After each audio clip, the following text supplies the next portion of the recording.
The intention behind She's Mercedes is to offer an authentic platform for our female customers, to offer them something that inspires, that gives maybe new insights, that gives value, and of course that gives them a possibility to know and exchange with other women and to create a network.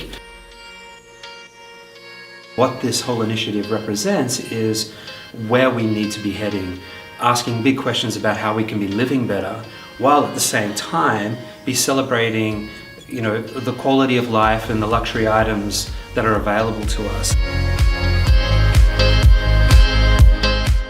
And I think this is just a great opportunity that so many people from different fields came together with an open mind. I believe they were not yogis before, so they really could grab the information and learn a lot today. That's what I hope.